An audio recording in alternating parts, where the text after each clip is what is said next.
গাইবান্ধায় আলু চাষে নতুন লক্ষ্যমাত্রা, কৃষকের মুখে হাসি।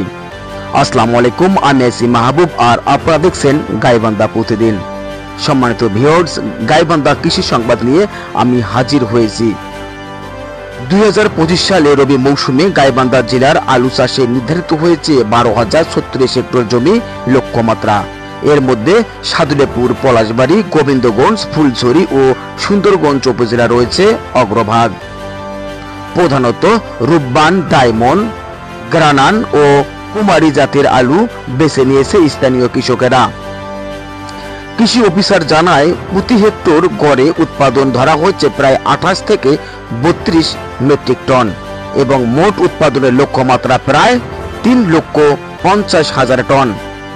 এবারের আবহাওয়া অনুকূলে থাকায় বীজ রোপণ ও পরিচর্যা কৃষকের বেশ আশাবাদী। সাদুলেপুরের কৃষক হাফিজুল ইসলাম বলেন, গত বছরের তুলনায় এবার জমির অবস্থা ভালো। সার, পানি আর বালাইনাশক ঠিক মতো পেলেই আলুতে ভালো লাভ হবে ইনশাআল্লাহ। কৃষি সম্প্রসারণ অধিদপ্তর কৃষকদের আধুনিক প্রযুক্তি ব্যবহারের পরামর্শ দিয়েছেন, যেমন ট্রাক্টর ব্যবহার, মাটির পরীক্ষা এবং টেস্টাইক সেচ ব্যবস্থা। তবে প্রান্তিক চাষিদের অভিযোগ, বীজ সারের দাম বেশি এবং বাণিজ্যিক ব্যাংকের কৃষি ঋণ পাওয়া কঠিন।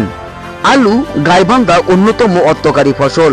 যদি কৃষকের চাহিদাগুলো সঠিকভাবে পূর্ণ করা হয়, তাহলে আলু চাষ গাইবান্ধার অর্থনীতিতে নতুন সম্ভাবনার দিগান্ত খুলে দেবে।